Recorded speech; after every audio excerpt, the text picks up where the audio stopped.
पर वकीलों ने परेड क्यों निकाली? सीधे थाने जाकर वकीलों ने सीधा सीधा बीजेपी की सरकार को आईना क्यों दिखा दिया? कैसे शंकराचार्य ने केंद्र की मोदी सरकार को बहुत ही बुरी तरह से लताड़ा है।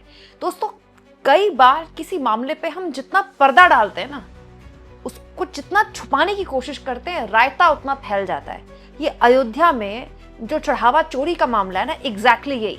शुरुआत में कहा गया नहीं नहीं, ये तो आरएसएस और बीजेपी की लड़ाई है, मंदिर में किसका आधिपत्य होगा ये उसकी लड़ाई है। लेकिन जैसे जैसे परतें खुल रही हैं, बीजेपी वाले मुंह छुपा छुपा कर भाग रहे हैं। हालत ये हो गई है दोस्तों कि अयोध्या के जो वकील हैं, जो अधिवक्ता हैं, वो सड़कों पर परेड निकाल रहे हैं। परेड निकालते हुए थाने जा रहे हैं और थाने जाकर ये वो बोल रहे हैं जो एक्चुअली में बीजेपी के लोगों को बोलना चाहिए।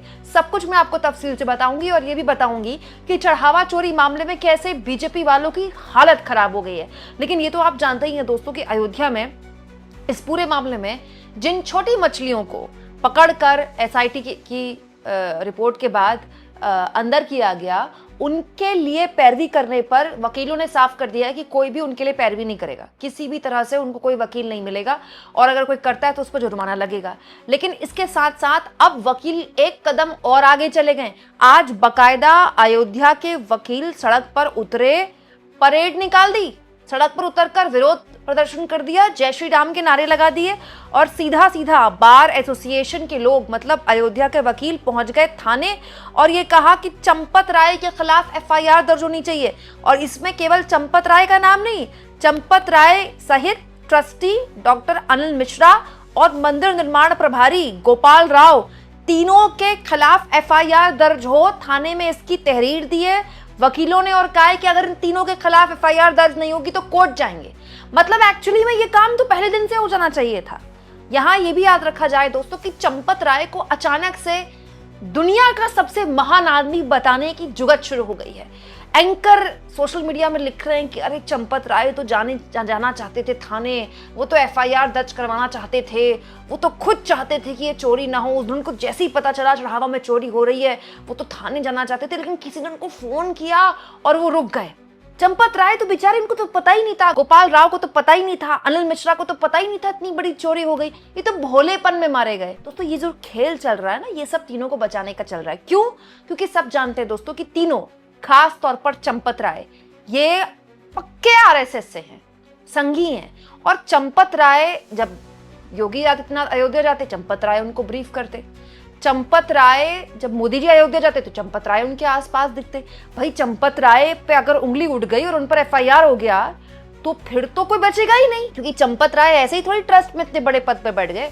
चंपत राय ट्रस्ट के सर्वे सर्वा बने तो उनको बनाया किसने? इसका जवाब अगर आ गया तो बीजेपी की तो लेने के देने पड़ जाएंगे।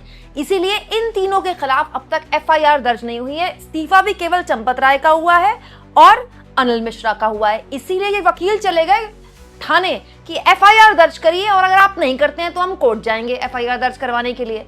इसीलिए दोस्तों, अब बीजेपी वालों की हो गई है हालत खराब। क्योंकि जो मामला शुरुआत में ये कहकर मैनेज किया जा रहा था कि योगी जी की एसआईटी सब मैनेज कर लेगी, अब खुलेआम लोग ये कह रहे हैं कि दरअसल ये एसआईटी बनाई ही इसलिए गई है कि मैनेज कर दिया जाए। जैसे शंकराचार्य अवि मुक्तेश्वरानंद सरस्वती, जो कि खुलकर राम मंदिर का जब उद्घाटन हो रहा था तब भी खूब बोल रहे थे कि भाई ये तो शंकराचार्यों के हाथ से होना चाहिए था, ये तो धर्मकांड है। और उन्होंने ये भी कहा था कि ये मंदिर अधूरा है, अधूरे मंदिर में किसी भी हाल में आप उद्घाटन उसका नहीं कर सकते, लेकिन उनको बिल्कुल अनसुना कर दिया गया। अब शंकराचार्य अवि मुक्तेश्वरानंद सरस्वती खुलकर केंद्र सरकार पर हमलावरी कहते हुए कि उन्होंने तो चंपत राय को अपॉइंट किया, तो फिर चंपत राय पर कार्रवाई कैसे हो जाएगी? दोस्तों, एक इंटरव्यू में शंकराचार्य ने साफ तौर पर बहुत ही बुरी तरह से लताड़ा है बीजेपी को, ये कहते हुए कि ये कोई अचानक घटना नहीं घटी है।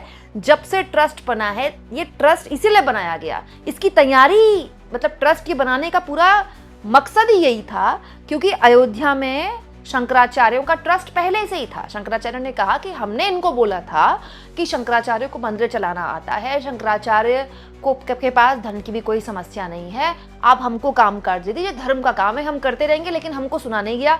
इनफैक्ट कोर्ट में जिसने केस लड़ा और जीता उसको भी दरकिनार कर दिया। फिर इन्होंने अपने हिसाब से ट्रस्ट बनाया, ट्रस्ट में अपने हिसाब से लोगों को बिठाया। तो उद्देश्य ही यही था और अंत में तो ये होना ही था। इनफैक्ट शंकराचार्य से जब पूछा गया कि जो एसआईटी बनाई गई है इसमें तो कार्रवाइयां हुई है ना।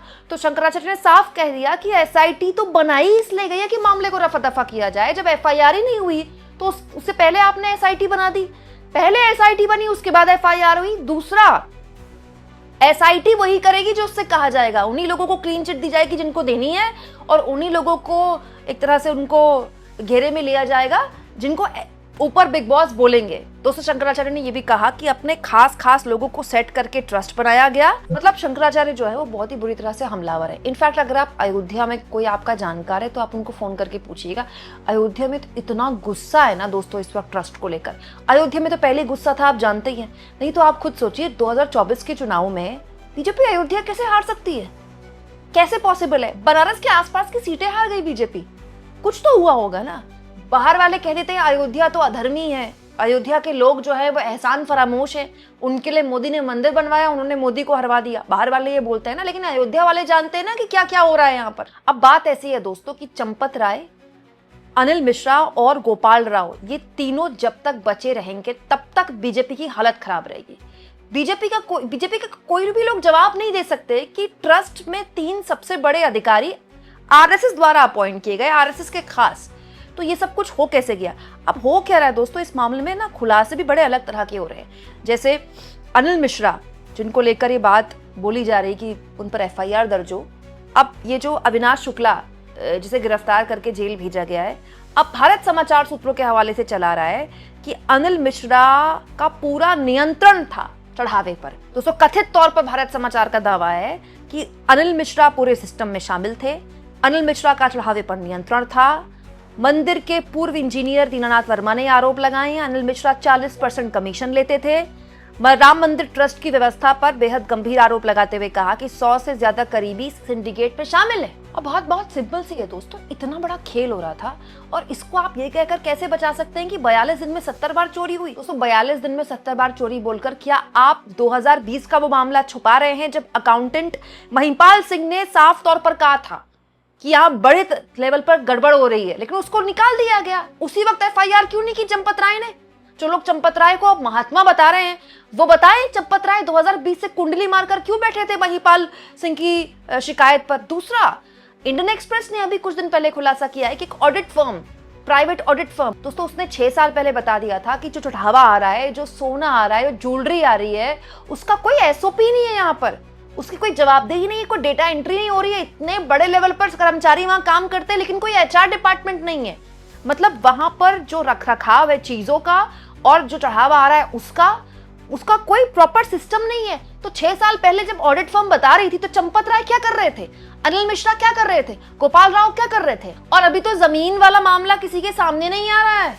असली खेल तो जमीन वाले मामले में हुआ है। संजय सिंह ने जब कुछ साल पहले इस पर खुलासा किया था तो क्या क्या उनको नहीं बोला गया, और आज देखिए खुद कहा जा रहा है योगी जी की एसआईटी मामले में जांच करेगी।